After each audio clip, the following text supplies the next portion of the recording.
हितोपदेश की कहानी। भयानक घंटी।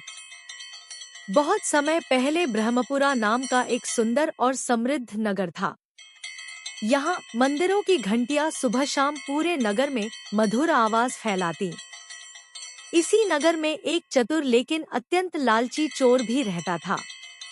एक रात उसने देखा कि मुख्य मंदिर में लगी पीतल की बड़ी घंटी बहुत कीमती है। वह धीरे धीरे मंदिर में घुसा और जैसे ही मौका मिला घंटी उतारकर अपने कंधे पर लाद ली। पर घंटी भारी थी। उसे डर था कि कहीं कोई देख न ले, इसलिए वह भागता हुआ शहर से दूर श्री पर्वत की पहाड़ियों की दिशा में आगे बढ़ता गया। अंधेरा और बढ़ता गया। अब वह थक चुका था। उसी समय झाड़ियों के पीछे से एक भूखा और ताकतवर बाघ निकला। चोर के पास भागने का कोई रास्ता नहीं था। धीरे धीरे अंधेरा छा गया और अगले दिन रास्ता घूमते हुए कुछ बंदरों ने देखा कि एक आदमी मृत पड़ा है और उसके पास ही वही घंटी पड़ी है, चमकती हुई, आकर्षक। बंदरों को चमकदार चीजें बहुत पसंद होती हैं। उनमें से एक ने घंटी उठाई और बजाई। टनन। बाकी बंदर उछल पड़े। अरे, क्या मजेदार चीज है। धीरे धीरे पूरा झुंड घंटी लेकर खेलने लगा। वे पेड़ पर चढ़ते, उतरते और ऐसे ही कूदते फांदते घंटी को बार बार बजाते। घंटी की गूंज पहाड़ों से टकराकर चारों तरफ फैल गई। टनन, टनन, टनन। उधर ब्रह्मपुरा के लोग इस अजीब सी आवाज को सुनकर घबरा गए। कोई कहता, पहाड़ों में कोई दैत्य है। दूसरा कहता, उसके कानों में शायद घंटियां बंधी हैं। तीसरा डरते डरते कहता, वह रात को जागता है। सावधान रहो। दिन प्रतिदिन डर बढ़ता गया। इतना कि लोग अपने घर-बार छोड़कर दूसरे शहरों की ओर जाने लगे। नगर में बाजार सूने हो गए, मंदिरों में श्रद्धालु कम हो गए और वातावरण में डर और तनाव भर गया। ब्रह्मपुरा में कराला नाम की एक बुद्धिमान, धैर्यशील और निडर महिला रहती थी। वह सबकी परेशानियां सुनती रही। अंत में उसने कहा, मैं इस रहस्य को सुलझाऊंगी। हर आवाज के पीछे एक वजह होती है, मैं उसे ढूंढ कर रहूंगी। सब लोग चिंतित थे, लेकिन उसकी बुद्धि पर भरोसा करते थे।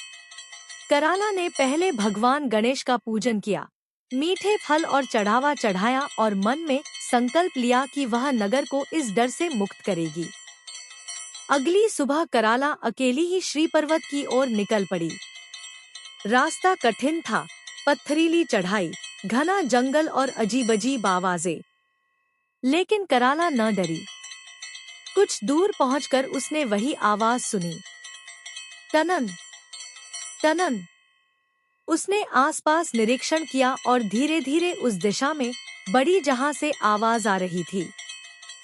कुछ ही देर में उसने देखा, पहाड़ों की चोटी पर बंदरों का एक झुंड खेल रहा है और उनके हाथ में वही पीतल की घंटी है। घंटी की गूंज दूर दूर तक सुनाई दे रही है। वह समझ गई कि राक्षस नहीं, बंदरों की शरारत है। बंदर सीधे सामने आने देते तो कभी भी घंटी न छोड़ते। कराला ने एक तरकीब सोची।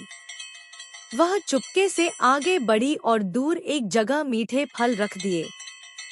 फिर वह धीरे धीरे पीछे हट गई। जैसे ही बंदरों ने फलों की खुशबू सूंघी, वे तेजी से घंटी छोड़कर फलों की ओर दौड़े। अवसर देखकर कराला ने कदम बढ़ाए और तुरंत घंटी उठा ली।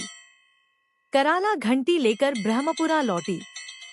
लोग एकत्र हुए और उसने पूरी घटना बताई। न कोई राक्षस था, न कोई दैत्य, केवल बंदर घंटी बजा रहे थे। लोगों की आंखों से डर हट गया। सबकी खुशी का ठिकाना नहीं रहा। बाजार खुल गए, मंदिरों में फिर से भीड़ आने लगी और नगर में नई ऊर्जा लौट आई। सबने कराला की बुद्धिमानी और साहस की तारीफ की।